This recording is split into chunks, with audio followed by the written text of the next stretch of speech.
তৃণমূল থেকে রাজ্য সাধারণ সম্পাদক থেকে বহিষ্কৃত করা হলো এবং কুণাল ঘোষ তারপরে বলছে যে এই চাকরি প্রার্থীদের কাছ থেকে যে টাকা নেওয়া হতো সেটা তৃণমূল জানতো। কি বলবেন? কে বলছে? ও তো অনেক বড় পোস্টে ছিলেন, ও তো সত্যি কথাই বলছে। কুণাল ঘোষ তো স্পোক্স পারসন ছিলেন, কুণাল ঘোষ জেনারেল সেক্রেটারি ছিলেন, তো উনি তো জানতেন সঠিক কথা।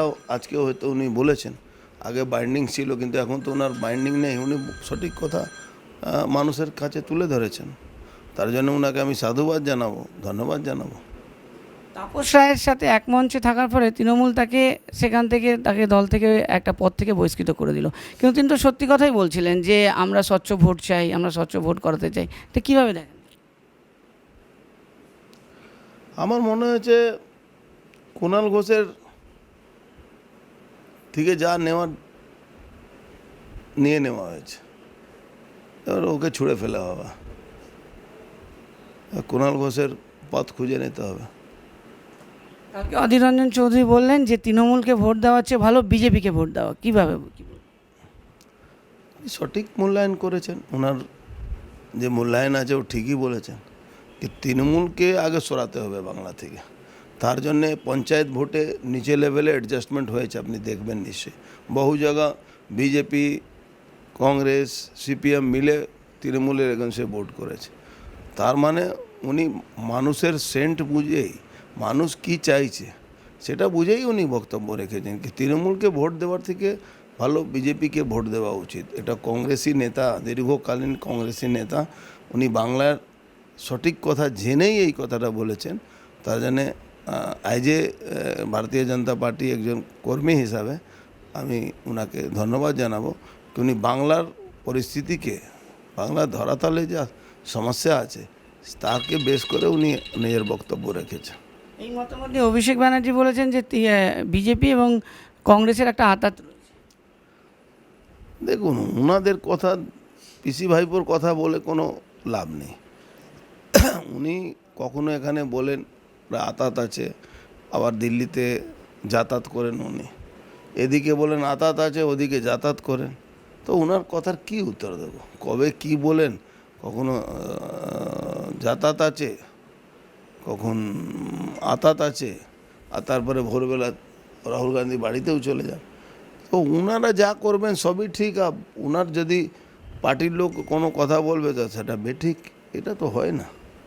অনেক বিজেপি কর্মী আছে যারা তৃণমূল থেকে যারা বিজেপিতে আসতে চাইছে, তাদেরকে বিভিন্ন কেসে তাদেরকে ভয় দেখিয়ে তাদেরকে অ্যারেস্ট করা হচ্ছে বা বিভিন্ন হ্যারাসমেন্ট করা হচ্ছে। এটা কি সত্যি? দেখুন, একটা তো আসবে, পুলিশ, বাংলা পুলিশ দলদাস আছে, এর মধ্যে কোনো সন্দেহ নেই। এরকম একটা ঝড়ঝাপটা আসবে, সেটা মানুষ বুঝে সুঝেই বিজেপিতে আসছে।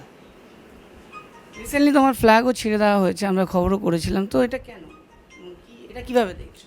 হতাশা নিয়ে ভুগছে, হতাশা নিয়ে ভুগছে, দেখছে পুলিশ আর গুন্ডাকে নিয়ে পলিটিক্স করলে এটাই হয়।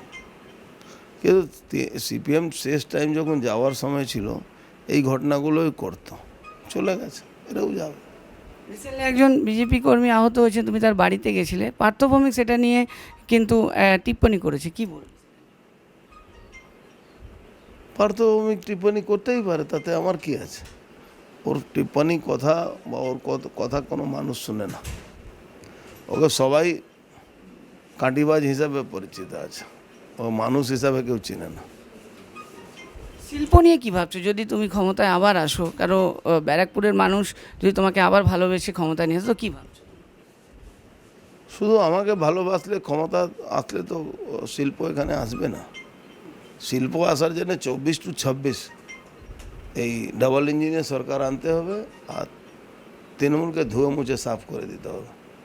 আমরা যে সেন্ট্রাল গভর্নমেন্টে যে কলকারখানাগুলো আছে যেটা বন্ধ হয়ে গেছে, সেই জায়গাতে অন্য কিছু করা, এটা আমরা করতে পারি। কিন্তু রাজ্যের যে আওতার মধ্যে আছে, যতক্ষণ রাজ্য সরকার আমাদের হচ্ছে না ততক্ষণ এই কাজে অনেক রকম বাধা আসছে।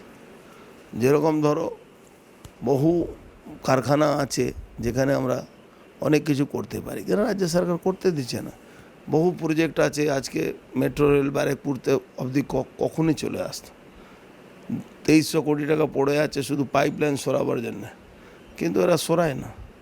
এই যদি আমাদের ক্ষমতা আমরা থাকতো তো 10 মিনিট লাগতো এই কাজ করতে, আমরা করতাম। এবার আমরা ডিমান্ড করেছি কি ওখান থেকে একদম এমস অবধি, মানে ডানলপ থেকে এমস অবধি একটা মেট্রো চালানো উচিত, এটা নিয়ে আমরা কাজ করব।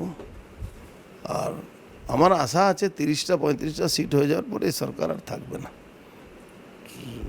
অভিষেক ব্যানার্জি বলেছেন যে তিনি তার কেন্দ্রে 3 কোটির ওপরে খরচা করেছেন, কিন্তু এত টাকা তো পাওয়া যায় না, তাহলে এটা কিভাবে আপনি দেখছেন? 3 কোটি উপরে খরচা করে মানে 3,000 কোটি টাকার উপরে তিনি তার কেন্দ্রে খরচা করেছেন, মানে ডায়মন্ড হাওড়া। বাংলা ওনার পৈতৃক সম্পত্তি আছে না, বাংলা সরকার পিসি আছে, সিএম, তাই জন্য উনি খরচা করতে পেরেছেন। অন্য এমএলএ বা এমপি বা কেউ তো খরচা করতে পারে না। একটা শেষ প্রশ্ন, পার্থ ভৌমিক বলছে এবারে মানুষ বদল চায়। সময় আসলে বোঝা যাবে। বদল চায় না, ওকে বদলাবে, ও মন্ত্রীও থাকতে দেবে না।